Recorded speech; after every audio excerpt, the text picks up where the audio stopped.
Assalamualaikum warahmatullahi wabarakatuh. Saya Andika. Sekarang ingin menerangi presentasi mengenai manajemen memori dari Pak Andi Mas Reno. Memori adalah pusat dari operasi pada sistem komputer modern. Memori adalah array besar dari word atau byte yang disebut alamat. CPU mengambil instruksi dari memori berdasarkan nilai dari program komputer. Instruksi ini menyebabkan penambahan dan penguatan dari dan ke alamat memori tertentu. Pengikatan alamat atau address binding. Pengikatan alamat adalah cara instruksi dan data yang berada di disk sebagai file yang dapat dieksekusi, dipetakan ke alamat memori. Sebagai misal, sistem memperolehkan sebuah proses user atau user proses untuk meletakkan di sembarang tempat dari memori fisik. Instruksi pengikatan instruksi dan data ke alamat memori dapat dilakukan pada saat 1. Compile time, 2. Load time, 3. Execution time.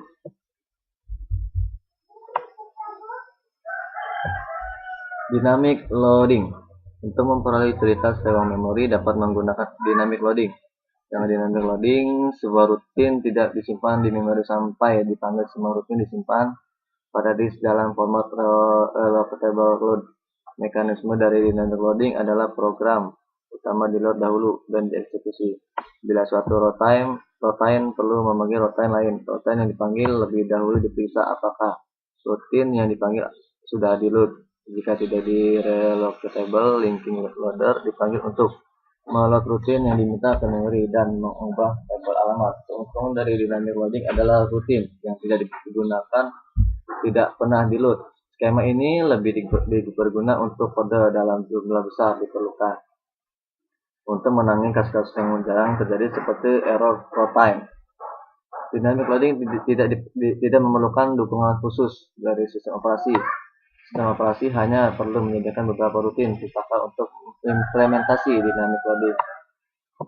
Kedua, dynamic linking. Sebagian besar sistem operasi hanya mensupport static linking, di mana sistem library language diperlukan seperti objek modul yang lain dan dikombinasikan dengan loader ke dalam binary program image.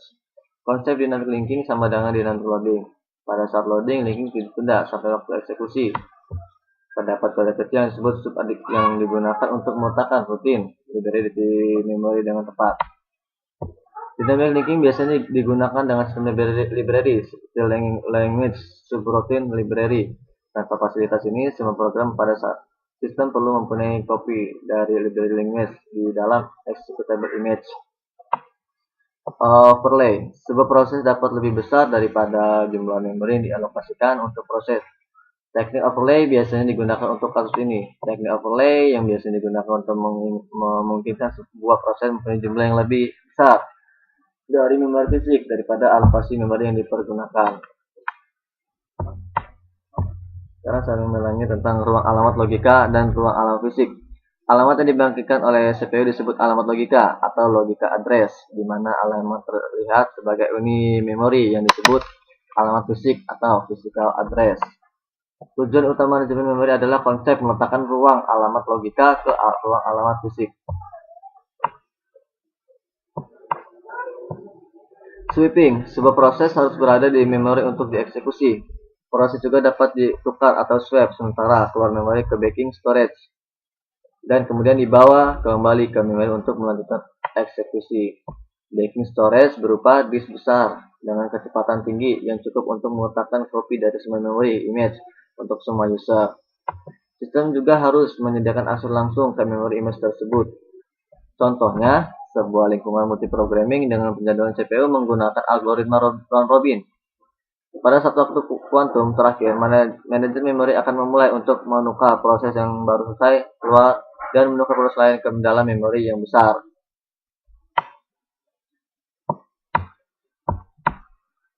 Alokasi berurutan. Memori utama biasanya dibagi ke dalam dua partisi, yaitu untuk sistem operasi biasanya diletakkan pada alamat memori rendah dengan vektor interupsi. Proses user yang diletakkan pada alamat memori tinggi.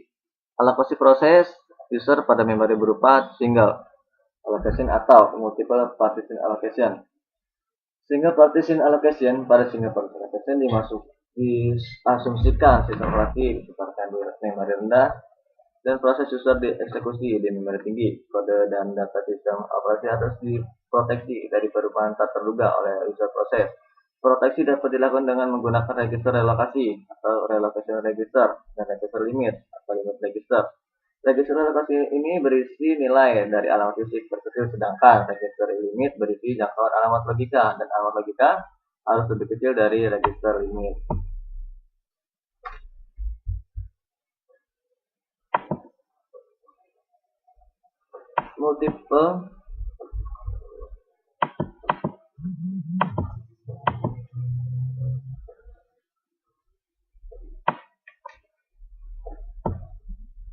Multiple partition allocation. Pada multiple partition allocation mengizinkan memori user dialokasikan untuk proses yang berbeda di antrian input atau input queue yang menunggu dibawa ke memori.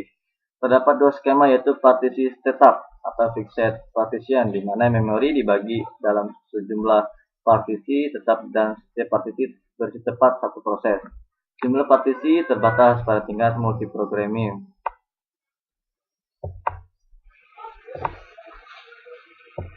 Selanjutnya, fragmentasi. Fragmentasi eksternal terjadi pada situasi di mana terdapat cukup ruang memori total untuk memenuhi permintaan, tetapi tidak dapat langsung dialokasikan karena tidak berurutan. Fragmentasi eksternal dilakukan pada algoritma alokasi dinamis, terutama strategi first fit dan last fit. Fragmentasi internal terjadi pada situasi di mana memori yang dialokasikan lebih besar daripada memori yang diminta untuk satu partisi tertentu hanya berukuran kecil sehingga tidak digunakan. Pada multipartition, fragmentasi internal mungkin terjadi pada situasi berikut. Misalnya terdapat lubang 18464 bit dan proses meminta 18462 bit. Alokasi dilakukan sesuai permintaan, maka sisa lubang 2 bit. Penyimpanan lubang ini akan memerlukan memori lebih besar dari lubang itu sendiri. Pendekatannya adalah dengan mengalokasikan lubang yang sangat kecil sebagai bagian dari penumpang permintaan yang besar. Paging. Konsep dari paging. Paging merupakan kemungkinan solusi untuk permasalahan fragmentasi eksternal di mana ruang alamat logika tidak berurutan, mengizinkan sebuah proses dialokasikan pada memori fisik yang terakhir tersedia. Memori fisik dibagi ke dalam blok-blok ukuran tetap yang disebut frame. Memori logika juga dibagi ke dalam blok-blok dan ukuran yang sama yang disebut page. Setiap alamat dibangkitkan oleh CPU dengan membagi ke dalam dua bagian, yaitu page number digunakan sebagai indeks ke dalam tabel page table. Page table berisi alamat berisi basis dari setiap page pada memori fisik. Page offset mengkombinasikan alamat basis dengan page offset untuk mendefinisikan alamat memori fisik yang dikirimkan ke unit memori.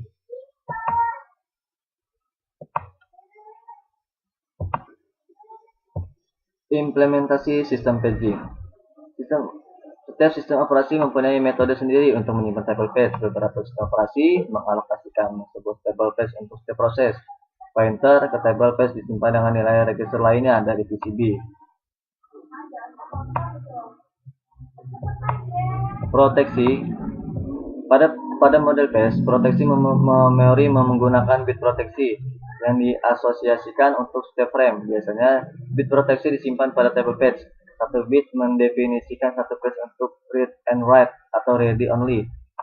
Setiap acuan ke memori melalui tabel page untuk menemukan nomor frame yang benar. Level proteksi yang lebih baik dapat dicapai dengan menambah jumlah bit yang digunakan.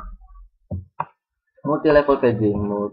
Model multi-level paging digunakan pada sistem yang punya ruang alamat logika yang sangat besar, yaitu antara 2^32 sampai dengan 2^4. Pada sistem ini tabel page akan menjadi sangat besar. Misalnya, untuk sistem dengan ruang alamat logika 32 bit dan ukuran page 4K bit, maka tabel page berisi 1 juta entry. Solusinya yaitu dengan melakukan partisi tabel ke beberapa bagian yang lebih kecil.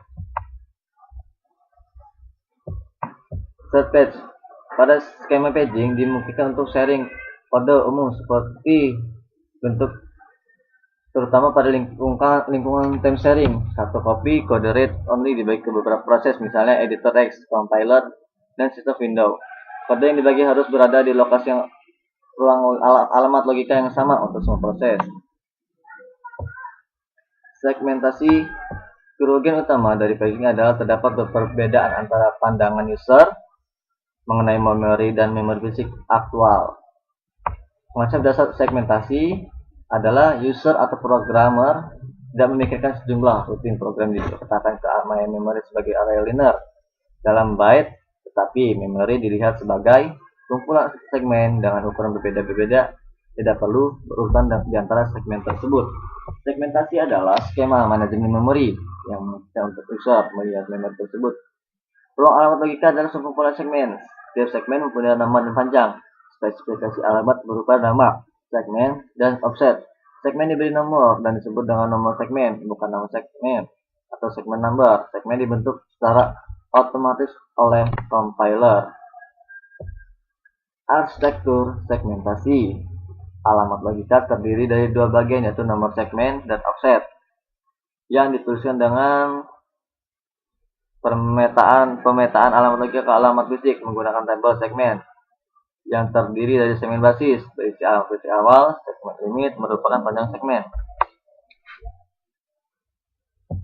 Proteksi dan sharing. Proteksi bit dapat diletakkan pada tabel segmen. Segmen instruksi dapat diproteksi sehingga segmen ready only, execute only, segmen data dapat diproteksi sebagai segmen write. Multics.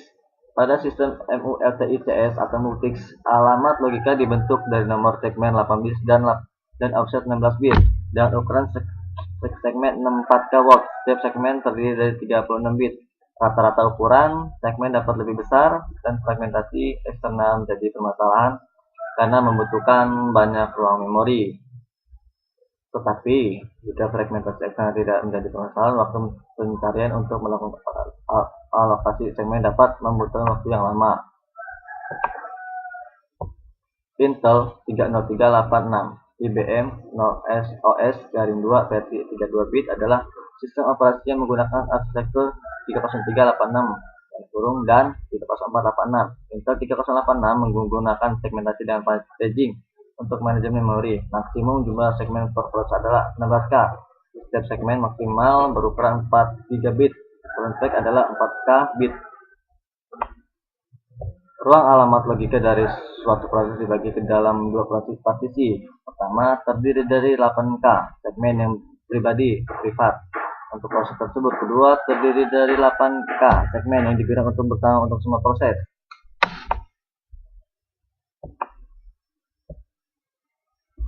Sekian presentasi dari saya mengenai manajemen memori.